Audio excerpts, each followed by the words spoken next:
when you first listen like to Tyler Creator, what do you think of him overall, man? Go ahead and speak your piece. I think my first time listening to Tyler Creator was when he was out. He had this song called, I think it was Goblins with the Game. Yeah, and I'm a huge Game fan, so I heard him on that, and I was like, who is this weird ass nigga? Like, and he had the contacts in with his eyes all white, like, you know, like how these costumes they be wearing. I forgot the other rapper, like he's from Cali. He has like Hopsin. There we go, Hopsin. Yeah, that's what he had the same contact Hopsin usually has in.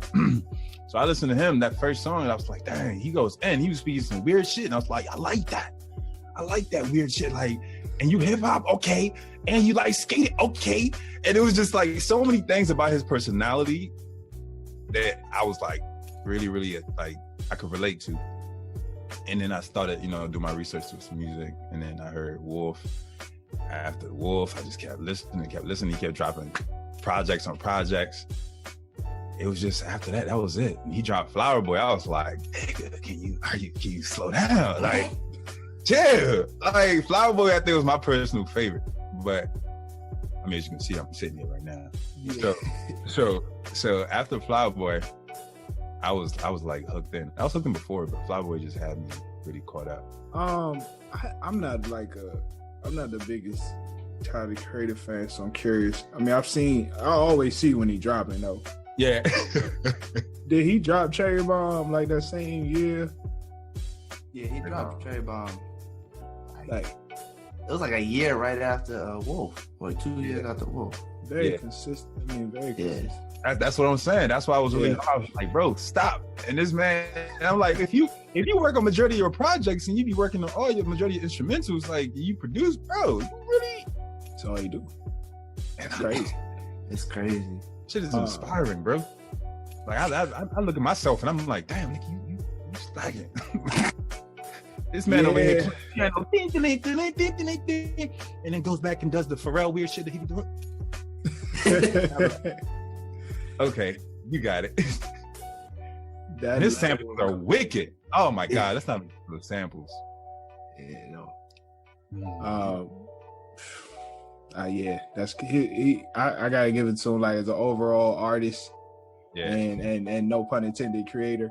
No, for real. He is a very talented person and like a real genius, not only with the music but the business end of it as well.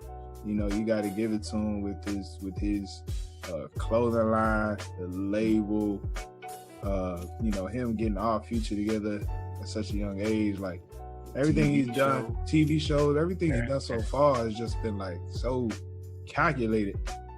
Then people really look at him like almost used to look at him crazy. I like the nigga when he ate the cockroach. That just scared the hell out of me. I'm not gonna lie. Yo, I could not watch that video. Niggas were like, man, you gotta watch this. I'm like, He talking about again stabbing Bruno Mars in the neck. Yeah. Yo, he was wild looking. Jay, what you? Go ahead, man. Yo, I first heard him like I want to say junior year of high school, sophomore year of high school. Yeah, when he dropped Bastard, and everyone was talking about like, oh, this dude's weird. He talking about the devil and whatnot. I was like, the devil? And I was like, what the hell?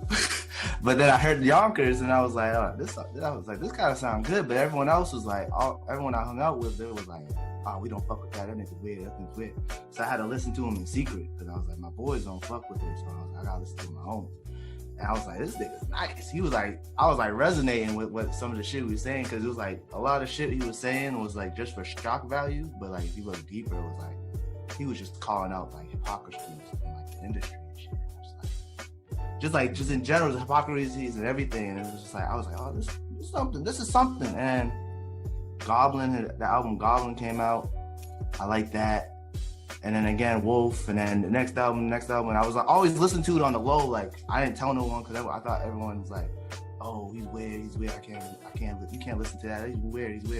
And I was like, I was like, I don't think he's weird. Like, I remember when I was in high school, he came to Boston, and he went to like we got like Newberry Comics, and he was on the roof of Newberry Comics going crazy, and everyone was in the street like he caused a riot. They arrested him in Boston because he caused a riot out here, and I was like, that shit's dope as shit. I was like, this dude's something. I was like, I gotta keep my eye on him. But yeah, he was always somebody. I was like, listening to him made me like feel like I was like figuring out what I liked as a person, like my own interests, and not like going with like the group. It was like my first time where I was like, oh, I don't like, they don't like this. I mean, but I like this, and it was like the first time I like kind of felt like just listening to him made me find my own individuality as opposed to just being with the group. There, I definitely agree with that. Yeah, so like, because even with the show, when the show came out, all my friends was like, this isn't funny. I thought that shit was hilarious. Yeah, that shit was funny. I was like, this is crazy. I was like, this show's funny as hell. I was like, these dudes are geniuses. I was like, everything they do is amazing. So that's what how I started listening to Tyler. I was like, this guy, he just from the gate, I was like, oh shit, what is this all about? I think the first song I heard, he had the joke with Frank Ocean, something about stalking a girl. I forget the Oh, She.